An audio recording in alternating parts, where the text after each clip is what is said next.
नमस्कार, मैं चंदन कुमार शिक्षा और संस्कार यूट्यूब चैनल पर आपका हार्दिक अभिनंदन और स्वागत करता हूं। आज हम लोग बात करेंगे मॉडल प्रैक्टिस सेट संख्या 17 की, जो कि झारखंड पीजीटी हिंदी पाठ्यक्रम पर आधारित है। इसमें कुल महत्वपूर्ण 150 वस्तुनिष्ठ प्रश्नोत्तर हैं।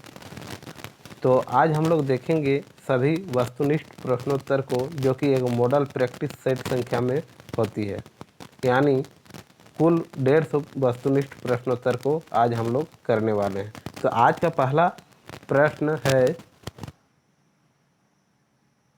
अमीर खुसरो के गुरु थे, कौन थे? निजामुद्दीन, अलाउद्दीन, कुतुबुद्दीन, इनमें से कोई नहीं। तो इसका सही उत्तर हो जाएगा निजामुद्दीन औलिया, जो कि एक सूफी संत थे। संगीत के क्षेत्र में सितार और तबले का प्रारंभ किसने किया था? तो इसका सही उत्तर हो जाएगा विकल्प बी, अमीर खुसरो ने। हिंदवी भाषा के प्रसिद्ध रचना कुतुब शतक 15वीं सदी के निम्नांकित बिंदु पर विचार करें और कूट की सहायता से सही उत्तर दें। कुतुब शतक में जिस भाषा को अपनाया गया वही दक्षिण भारत की रियासतों में पहुंचकर साहित्यिक भाषा के रूप में स्वीकार कर ली गई। कुतुब शतक के संपादक डॉक्टर माता प्रसाद गुप्त हैं। कुतुब शतक में हिंदवी के साथ हिंदवी भाषा का स्पष्ट उल्लेख है। विकल्प डी इसका सही उत्तर हो जाएगा। 1, 2, 3 सभी सही है। आचार्य गुलेरी के संबंध में निम्नांकित बिंदुओं पर विचार कीजिए तथा कूट की सहायता से सही उत्तर दें। पुरानी हिंदी गुलेरी जी के मौलिक विचारों का खजाना है। गुलेरी जी ने अपभ्रंश के दो रूप, पुरानी अपभ्रंश तथा उत्तरकालीन अपभ्रंश बताया है। गुलेरी जी ने मूलाधार से निकली नहर माना है, मूलाधार नहीं। गुलेरी जी के अनुसार पुरानी हिंदी अपभ्रंश से भिन्न है। बिल्कुल सही है। 1, 2, 3, 4 सभी कूट इसका सही है, यानी विकल्प डी इसका सही उत्तर हो जाएगा। मैथिली के प्रमुख साहित्यकारों में सम्मिलित हैं गोविंद दास, रंजीत लाल, हरिमोहन झा। तीनों सम्मिलित थे, तो इसका विकल्प डी सही उत्तर हो जाएगा। 1, 2, 3। सरहपा द्वारा रचित दोहाकोश में निम्नांकित में से किसका विरोध किया गया है? यहाँ पर हरप्पा हो गया, इसको सरहपा कर लीजिएगा। पाखंड, आडंबर, जादू, ए और बी दोनों। तो इसका सही उत्तर हो जाएगा विकल्प डी, ए और बी दोनों। सबरपा की रचना निम्नांकित में से क्या है? दोहाकोश, चर्यापद, सर्वाकाचार, उपयुक्त सभी। तो इसका सही उत्तर हो जाएगा चर्यापद, विकल्प बी। अपभ्रंश शब्द का सबसे पहले उल्लेख किसने किया? पतंजलि, पाणिनि, सरहप्पा, नागार्जुन। तो इसका सही उत्तर हो जाएगा पतंजलि ने। बालकृष्ण भट्ट के संबंध में निम्नांकित बिंदुओं पर विचार करें और कूट की सहायता से सही उत्तर दें। बालकृष्ण भट्ट अच्छे निबंधकार थे। हिंदी का निबंध साहित्य भट्ट के बिना अधूरा माना जाता है। भट्ट शुद्ध हिंदी के पक्षधर थे। भट्ट जी ने अपने लेखन में हिंदी को गौरव दिलाया। तो इसका सही उत्तर हो जाएगा विकल्प डी, 1, 2, 3, 4 सभी कथन सही है। भारतेंदु मंडल के निम्नांकित में से कौन से साहित्यकार पश्चिमी क्षेत्र के प्रतिनिधित्व करते हैं? गोपाल राम, बद्रीनारायण चौधरी, पंडित प्रताप नारायण मिश्र, उपयुक्त सभी। तो इसका सही उत्तर हो जाएगा विकल्प डी, उपयुक्त सभी। लल्लू जी लाल किस कॉलेज के अध्यापक थे? तो इसका सही उत्तर हो जाएगा fort William college. Fort William college Calcutta को कब बंद कर दिया गया? तो इसका सही उत्तर हो जाएगा, ऐसे तो फोर्ट विलियम कॉलेज की अगर स्थापना की बात की जाए तो तत्कालीन गवर्नर जनरल वेलेजली ने 1800 ईस्वी में स्थापना की थी और मात्र 2 साल चलने के बाद बंद हो गया था। फिर अगर हम पूर्णतः बंद की बात करें तो लॉर्ड डलहौजी ने औपचारिक रूप से बंद कर दिया था। कब? 1854 ईस्वी में। भारतेंदु के संबंध में कौन सा कथन सत्य है? उनका उपन्यास पूर्ण रूप और चंद्रप्रभा मराठी उपन्यास का खड़ी बोली में अनुवाद है। इन्होंने राजा शिव प्रसाद सितारे हिंद की अरबी फारसी प्रधान हिंदी और राजा लक्ष्मण प्रसाद की सांस्कृतिक हिंदी के बीच का मार्ग निकाला। उनकी रचनाओं में सभी तरह की शैलियों का प्रयोग मिलता है। तो इसका सही उत्तर हो जाएगा विकल्प डी, उपरोक्त सभी। निम्न में से कौन सा कथन सही है? ईसाई मिशनरियों ने भारतीय साहित्य के विकास में महत्वपूर्ण योगदान दिया। भारतेंदु की रचना आम जनों के देश प्रेम और देशभक्ति को दर्शाता है। तो इसका सही उत्तर हो जाएगा विकल्प सी, ए और बी दोनों सही है। बनारस अखबार का प्रकाशन किसने शुरू किया था? राजा शिव प्रसाद सितारे हिंद ने। विकल्प ए इसका सही उत्तर हो जाएगा। हिंदी का पहला समाचार पत्र उदंत मार्तंड का प्रकाशन कहाँ हुआ था? तो इसका सही उत्तर हो जाएगा विकल्प सी, कलकत्ता में, जो कि 30 मई 1826 ईस्वी को हुआ था। जिस भाषा में शासक या शासन का काम होता है उसे कहते हैं, क्या कहते हैं? राजभाषा। अशोक के समय में राजभाषा थी संस्कृत, पाली, प्राकृत, अपभ्रंश। तो इसका सही उत्तर हो जाएगा विकल्प बी, पाली। राजस्थान में 11वीं से 15वीं शताब्दी के प्राप्त पुरालेखों से पता चलता है कि उस समय पाली राजभाषा थी, प्राकृत राजभाषा थी, हिंदी मिश्रित संस्कृत राजभाषा थी, मेवाती राजभाषा थी। तो इसका सही उत्तर हो जाएगा हिंदी मिश्रित संस्कृत राजभाषा थी।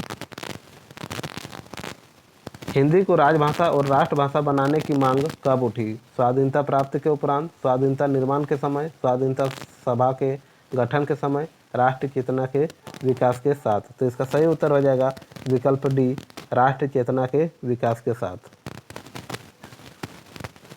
भारत के संविधान में हिंदी को मान्यता प्रदान की गई कब? 14 सितंबर 1949 ईस्वी को।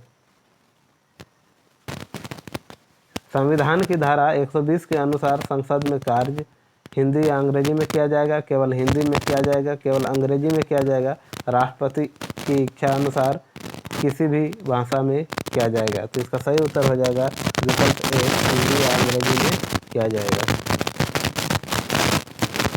संविधान की धारा 120 के अनुसार यथास्थिति लोकसभा का अध्यक्ष या राज्यसभा का सभापति किसी सदस्य को निम्नलिखित में से किस भाषा के संबोधित करने की अनुमति दे सकता है? तो इसका सही उत्तर हो जाएगा विकल्प बी, मातृभाषा में।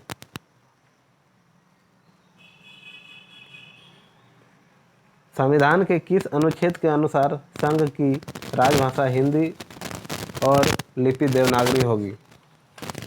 विकल्प है अनुच्छेद 343, अनुच्छेद 344, अनुच्छेद 345 और अनुच्छेद 346। तो इसका सही उत्तर हो जाएगा विकल्प ए, अनुच्छेद 343। 24 अप्रैल 1960 ईस्वी में राष्ट्रपति द्वारा जारी की गई अधिसूचना में सम्मिलित नहीं है आगत, तत्सम, तद्भव और देशज। आपको जारी की गई अधिसूचना में कौन सा शब्द सम्मिलित नहीं है? तो आगत शब्द, तत्सम शब्द, तद्भव शब्द, देशज शब्द। तो इसका सही उत्तर हो जाएगा विकल्प ए, आगत शब्द। संविधान के 98वें संशोधन अधिनियम 1987 द्वारा राजभाषा आयोग के कार्यों का विस्तार किया गया। संविधान के हिंदी रूपांतरण को वैधानिक मान्यता प्रदान की गई। बिल्कुल सही जवाब, विकल्प बी इसका सही उत्तर हो जाएगा। राजभाषा अधिनियम कब पारित किया गया?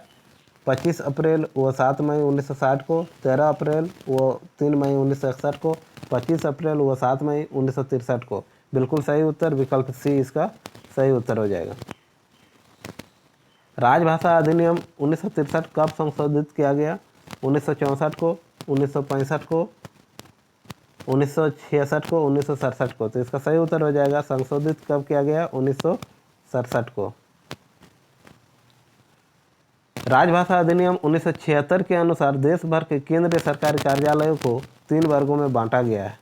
ये वर्ग कौन सा है? क, ख और ग। विकल्प ए इसका सही उत्तर हो जाएगा। उत्तर प्रदेश, उत्तराखंड, मध्य प्रदेश, छत्तीसगढ़, राजस्थान, बिहार, झारखंड, हिमाचल प्रदेश, हरियाणा और दिल्ली निम्नलिखित में से किस वर्ग के क्षेत्र के अंतर्गत आते हैं? तो ये सही उत्तर हो जाएगा विकल्प ए, क वर्ग। ख वर्ग के क्षेत्र के अंतर्गत सम्मिलित राज्य हैं उत्तराखंड, छत्तीसगढ़, झारखंड, राजस्थान, दिल्ली आदि। पंजाब, गुजरात, महाराष्ट्र, केंद्र शासित चंडीगढ़, अंडमान निकोबार और आदि। तो इसका सही उत्तर हो जाएगा विकल्प बी, पंजाब, गुजरात, महाराष्ट्र, केंद्र शासित चंडीगढ़, अंडमान निकोबार और आदि। पश्चिम बंगाल, ओडिशा, उत्तरी पूर्वी क्षेत्र द्रविड़ भाषी राज्य निम्नलिखित में से किस वर्ग के अंतर्गत सम्मिलित हैं? तो इसका सही उत्तर हो जाएगा ग क्षेत्र, विकल्प सी। देवनागरी लिपि का मानकीकरण कब हुआ था? 1966 ईस्वी में। नरेंद्र देव समिति के अनुसार अनुस्वार और पंचमाक्षर की जगह चंद्रबिंदु प्रयुक्त किया जाए। अनुस्वार और पंचमाक्षर की जगह शून्य का प्रयोग किया जाए। तो ये सही उत्तर हो जाएगा विकल्प बी। किसके अनुसार? नरेंद्र देव समिति के अनुसार। क और फ से संयुक्त वर्ण बनाने के लिए वर्ण की अंतिम रेखा कम कर देते हैं। बिल्कुल सही है, विकल्प डी इसका सही उत्तर हो जाएगा। निम्नलिखित में से किस शब्द की वर्तनी मानक नहीं है? बंद, राज्य, अंत, उच्छ्वास। तो इसका सही उत्तर हो जाएगा बंद, विकल्प ए।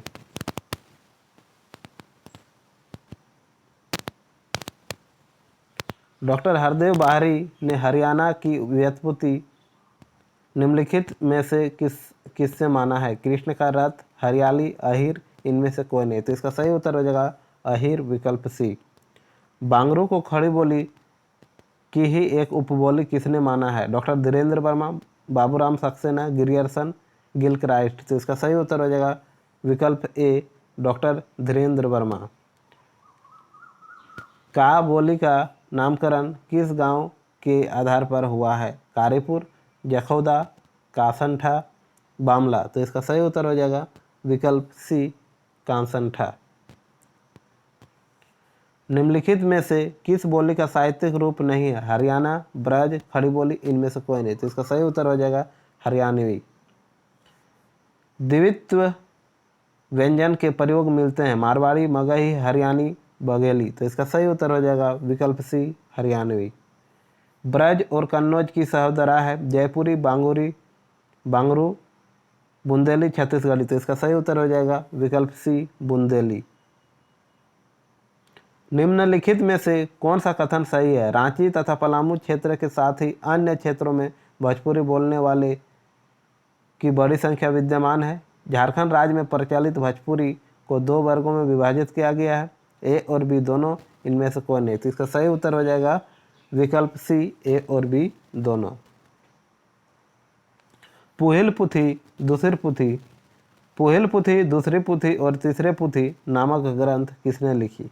तो इसका सही उत्तर हो जाएगा रेवरेंड कैनोन ने, विकल्प ए। झारखंड में मुंडा द्रविड़ भाषा समूह की कितनी बोलियां झारखंड में प्रचलित है? 2 दर्जन, 1 दर्जन, 3 दर्जन, 4 दर्जन। तो इसका सही उत्तर हो जाएगा विकल्प ए, 2 दर्जन। अगला प्रश्न, प्रश्न संख्या 46। खड़िया कथा साहित्य का उत्तम नमूना किसे कहा जाता है? तो इसका सही उत्तर हो जाएगा किसे कहा जाता है? नेरथा बिहा को, नेरथा बिहा। निम्नलिखित में से कौन सा कथन सत्य है? संथाली भाषा में न्यू टेस्टामेंट एवं ओल्ड टेस्टामेंट के कई अनुवाद हुए। न्यू टेस्टामेंट एवं ओल्ड टेस्टामेंट ईसाइयों का एक प्रमुख धार्मिक ग्रंथ है, ए और बी दोनों। तो इसका सही उत्तर हो जाएगा ए और बी दोनों। आप भी अपने स्तर से इन सभी प्रश्नों का प्रैक्टिस करें और अंत में अपना अंक कमेंट के माध्यम से अवश्य साझा करें। देश के किसी भी भाग में कहीं से प्राप्त हिंदी पत्रों के उत्तर देने होंगे संबंधित राज्य की राजभाषा में, इच्छानुसार किसी भी भारतीय भाषा में, अंग्रेजी में, हिंदी में। तो इसका सही उत्तर हो जाएगा हिंदी में। मुंडारी में सर्वप्रथम किसका संकलन हुआ? लोकगीतों का, नाटकों का, ए और बी दोनों का, इनमें से कोई नहीं। तो इसका सही उत्तर हो जाएगा लोकगीतों का।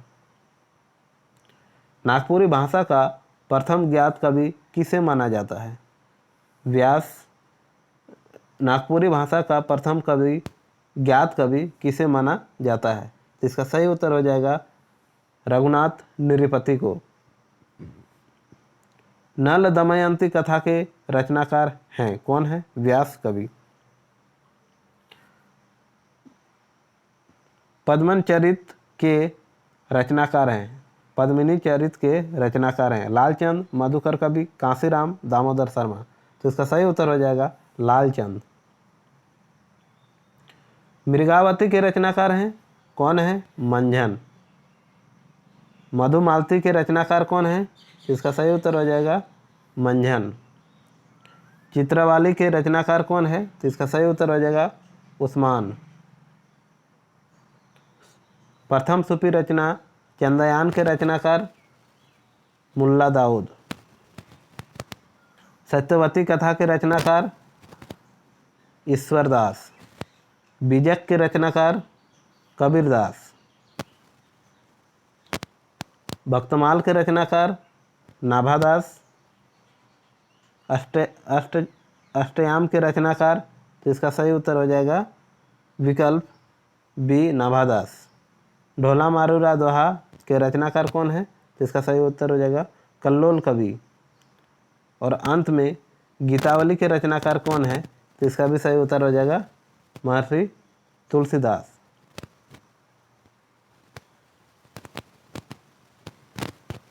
कवितावली के रचनाकार कौन है? कृष्णदास, नाभादास। इनमें से कृष्णदास, तुलसीदास, नाभादास, इनमें से कोई नहीं। तो इसका सही उत्तर हो जाएगा विकल्प बी तुलसीदास।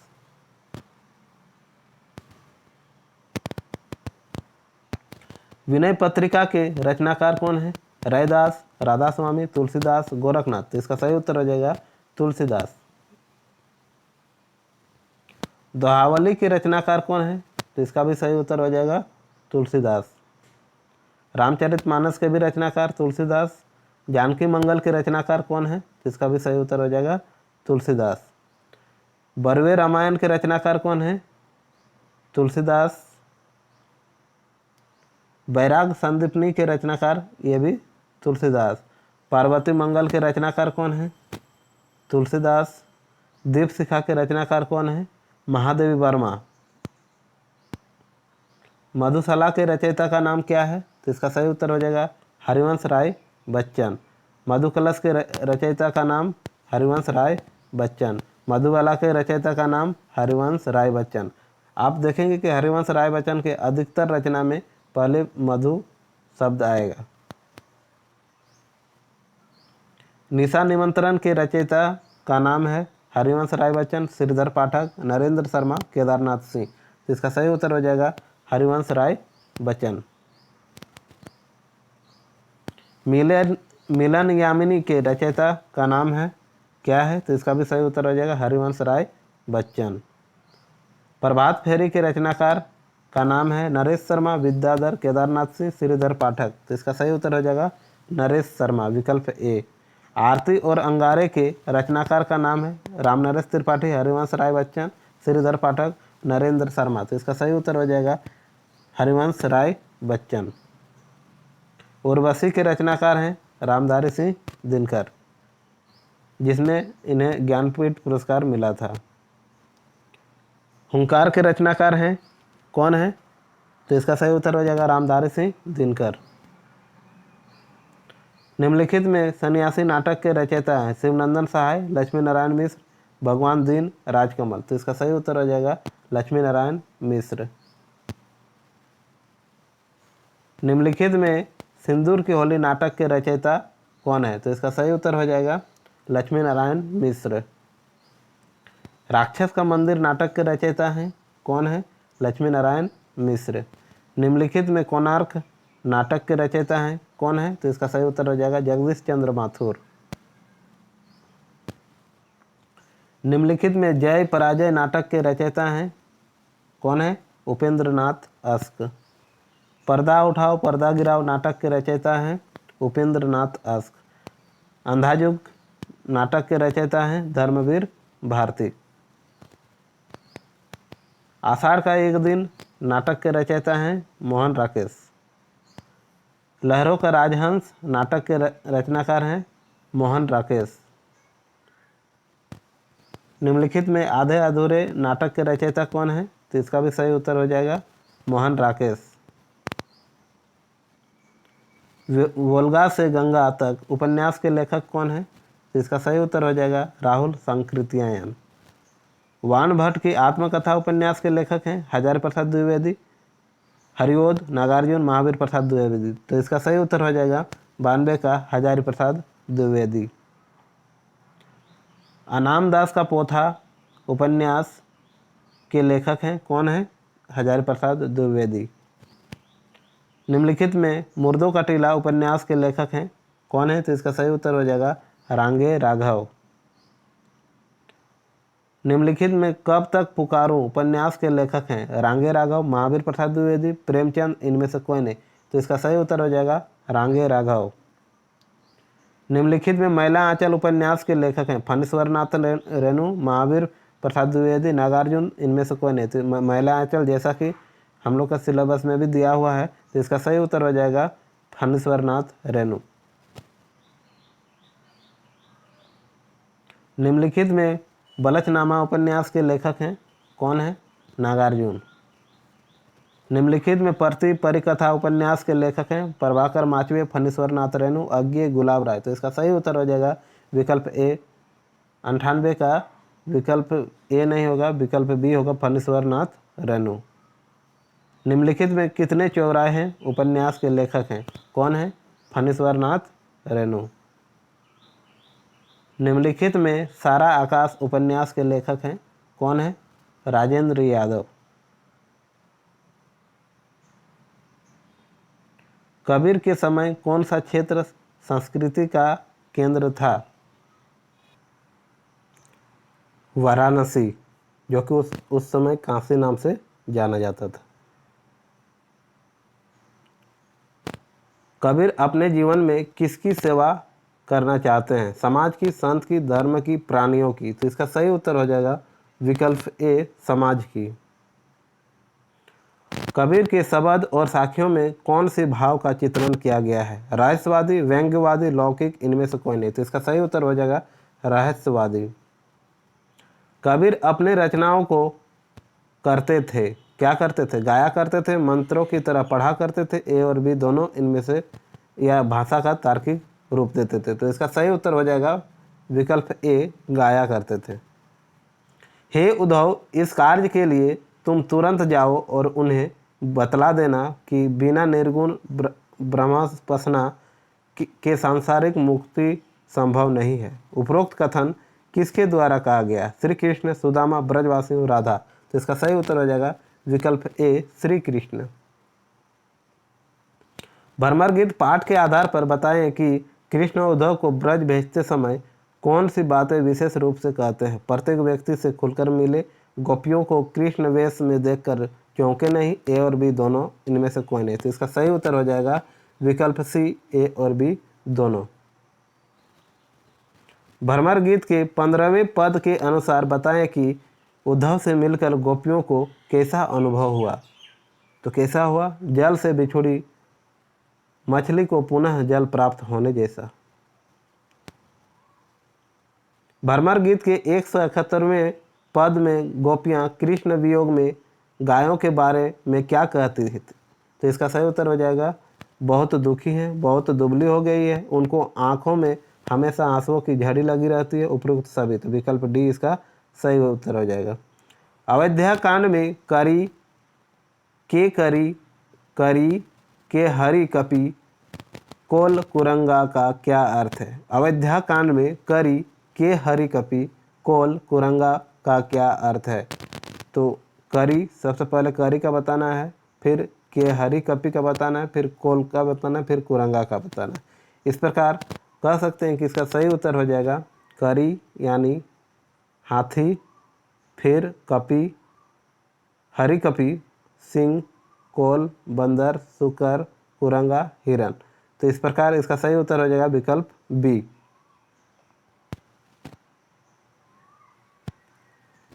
तुलसीदास के अयोध्या कांड के प्रारंभ में किसकी वंदना है? शिव, राम, ए और बी दोनों, दशरथ। तो इसका सही उत्तर हो जाएगा ए और बी दोनों। कवितावली को किसके अभाव में मुक्तकों की श्रेणी में रख दिया गया है? तो इसका सही उत्तर हो जाएगा प्रबंधकीयता। अब एक ही उपाय शेष है, भगवती को तुष्ट करने के लिए 108 नीलकमलों से अर्चना कीजिए। पृथ्वी पर केवल देवीदाह में ही यह देव दुर्लभ पुष्प मिलता है। उपरोक्त कथन सुनकर निम्न में से कौन देवीदाह के लिए चल पड़े? तो इसका सही उत्तर हो जाएगा हनुमान।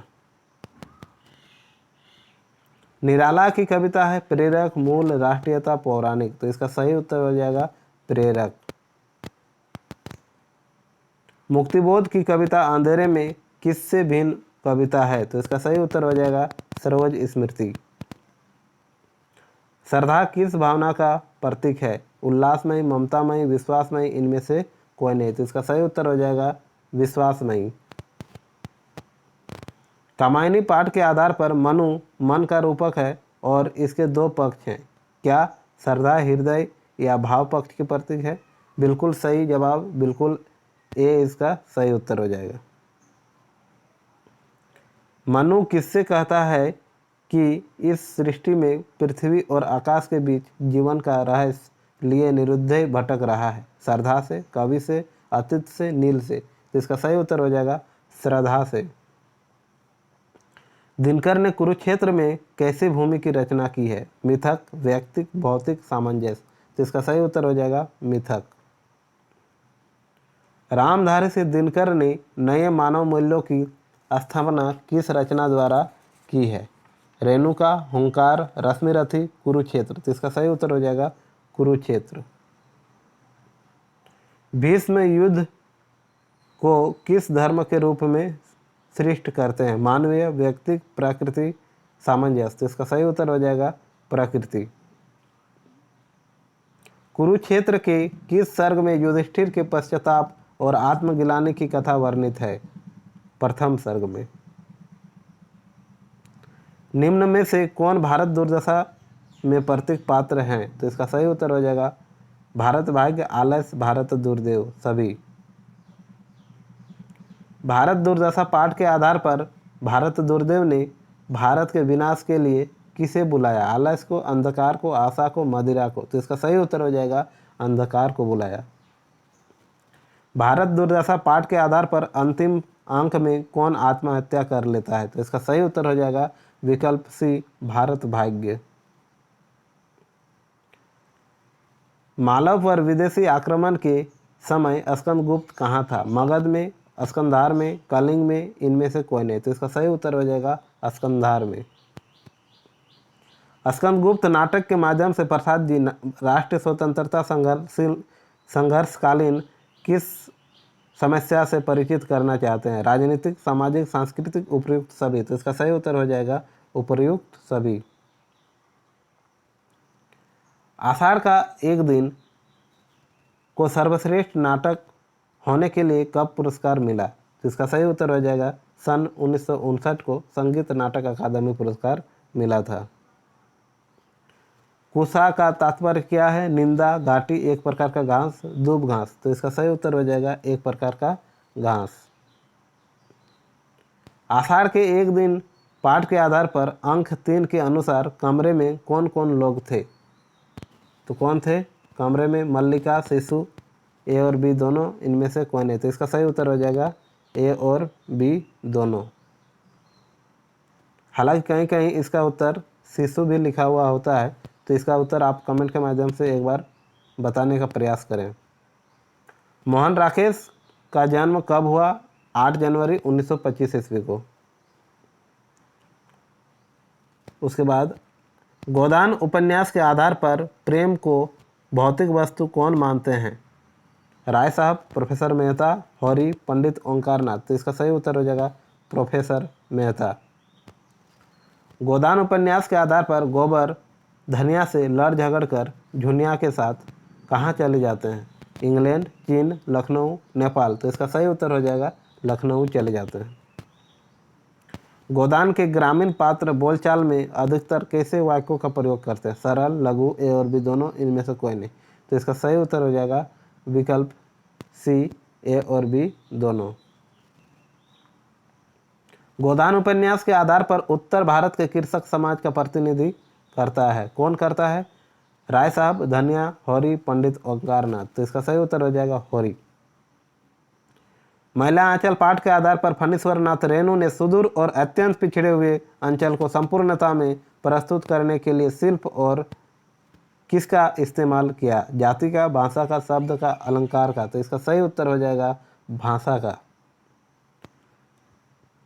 महिला आंचल पाठ के आधार पर मठ का चेला कौन है? तो इसका सही उत्तर हो जाएगा विकल्प ए रामदास। महिला आंचल में कौन से परिच्छेद में मध्य पुरुष कथा प्रस्तुत करने का सुंदर वर्णन किया गया है? महिला आंचल के कौन से परिच्छेद में मध्य पुरुष कथा प्रस्तुत करने का सुंदर वर्णन किया गया है? तो इसका सही उत्तर हो जाएगा विकल्प बी 29वें में। महिला आंचल उपन्यास के लेखक फणीश्वर नाथ रेणु का जन्म कब हुआ था? तो इसका सही उत्तर हो जाएगा सन 1921 ईस्वी में, मई को। मैं परास्त होकर बाहर चला आया और अंधेरी कोठरी में बैठा हुआ उस मनहूस घड़ी को कोसने लगा। यह कथन किस कहानी से ली गई है? लांछन, झांकी, ज्योति, घर जमाई। तो इसका सही उत्तर हो जाएगा झांकी।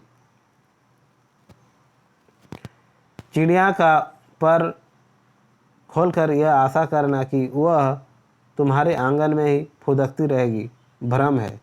चिड़िया का पर नहीं या पैर होना चाहिए। चिड़िया का पैर खोलकर यह आशा करना कि वह तुम्हारे आंगन में ही फुदकती रहेगी भ्रम है।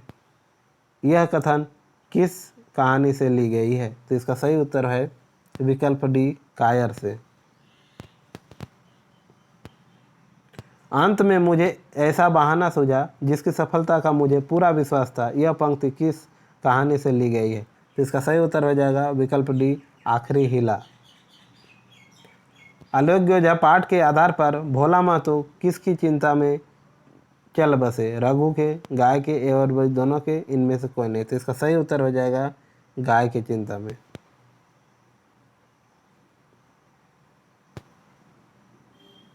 ईदगाह पाठ के आधार पर हामिद अपनी दादी के लिए मेले से क्या खरीद कर लाता है? तो इसका सही उत्तर हो जाएगा चिमटा। बेटों वाली विधवा कहानी के आधार पर फूलमती की बेटी का क्या नाम था? तो इसका सही उत्तर हो जाएगा कुमुद। जो घर वसुधा को फाड़े खाता था उसमें आज जाकर ऐसा आनंद आया जैसे किसी बिछुड़े मित्र से मिले हो। यह कथन किस कहानी से ली गई है? तो इसका सही उत्तर हो जाएगा विकल्प डी शिकार से। निबंध सम्राट किसे कहा गया है? आचार्य रामचंद्र शुक्ल, महावीर प्रसाद द्विवेदी, भारतेंदु हरिश्चंद्र, बाबू श्याम सुंदर दास। तो इसका सही उत्तर हो जाएगा आचार्य रामचंद्र शुक्ल।